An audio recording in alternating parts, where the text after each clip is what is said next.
If you work with computers, you've likely heard terms like RAM, hard drive, and processor mentioned by tech support or others who are more interested in what goes on inside of a computer's case. If you've always wondered what the various components of your computer are for, but have never really had the time to look into it, then this video is just for you. While each one of these components is complex enough to spend a lifetime learning about, I'm going to give a very broad and general overview. A typical desktop computer comes down to these 7 essential parts: case, power supply, motherboard, CPU, RAM, hard drive, and graphics cards. These are the fundamental parts of any desktop computer. It may seem daunting at first, so let's separate these into 2 categories: simple ones and the more complex ones. For starters, let's look at the case. The case is nothing more than a big hunk of plastic that houses everything else. Some of them have more or less physical space, some of them have different parts where you can put screws in or this or that, but at the end of the day, all the case really does is provide a nice enclosed system for everything else. Next up, we have the power supply.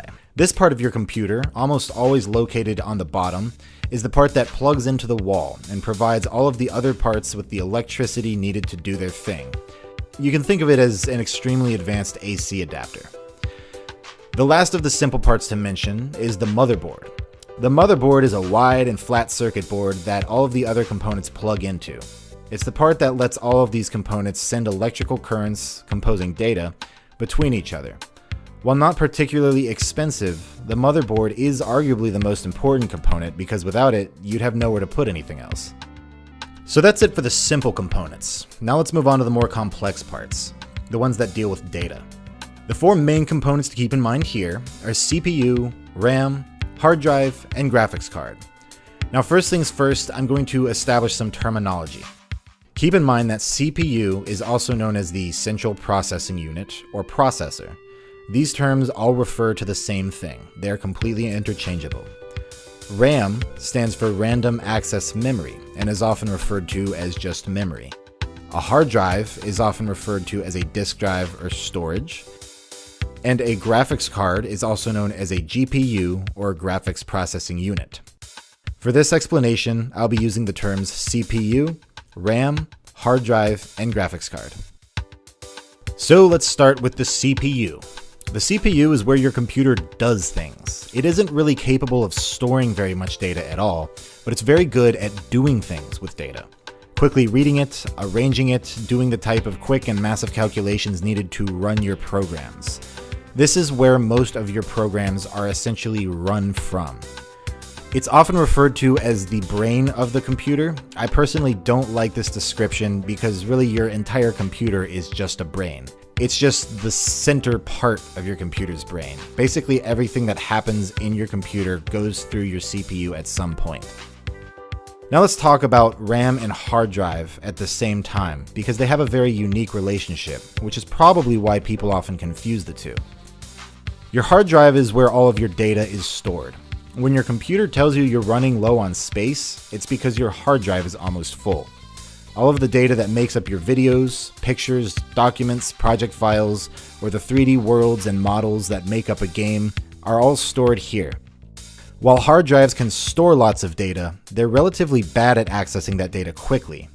Everything is accessed through a tiny little wire here, and because most hard drives are made up of spinning disks, your hard drive isn't going to be able to constantly give your CPU the information it needs to run certain programs. That's where RAM comes in. RAM is another form of storage. It stores the exact same kind of data as your hard drive, but RAM sacrifices storage space for nearly instant accessibility.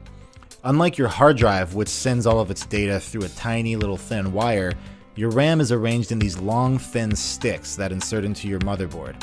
Think about a storage unit. If you have a massive warehouse with only a thin doorway, it's going to be difficult to get in, find what you need, and get out if it's kind of spread all over the place. You'll have to go through a tiny door.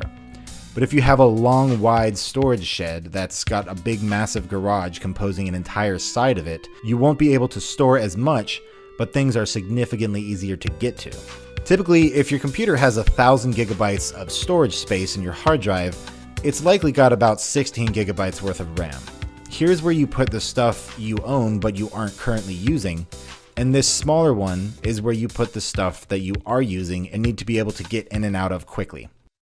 When you run a program or a project file, your CPU identifies what parts of data are needed for that program to run. It pulls them from your hard drive, and then it stores them in your RAM sticks for quick accessibility. This is why when you start a new level of a game, for instance, it has to load. Anytime you see loading, it's loading the data that composes that level from your bulky hard drive into your RAM. From a user's perspective, just follow this rule of thumb. RAM allows you to run intensive programs, while disk space allows you to have more of these programs installed.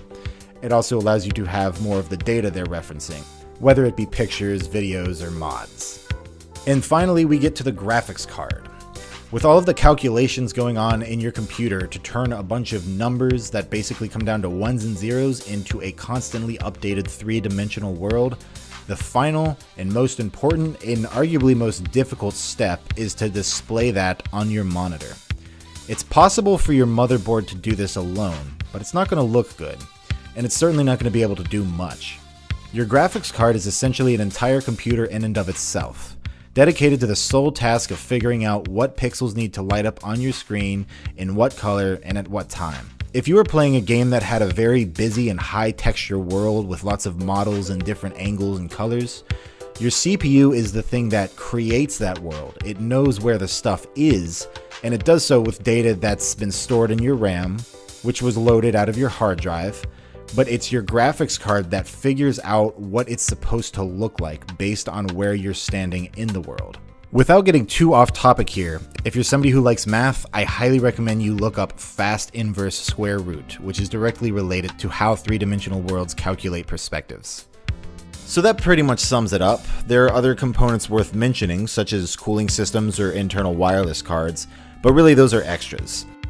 So to summarize what I talked about so far, the case stores everything in a physical box, the power supply gives electricity to what needs it, the motherboard is the body that everything plugs into, the CPU does everything, RAM stores data that is needed for quick access, hard drives store everything that you have installed and the data that goes along with those programs, while the graphics card figures out how it's all supposed to look on your monitor. Well, thank you very much for watching. I hope I helped, and if you have any questions, feel free to leave a comment and I'll do my best to answer them. Liking and subscribing is always a big help, and I plan to put out many more videos explaining technical concepts such as this one.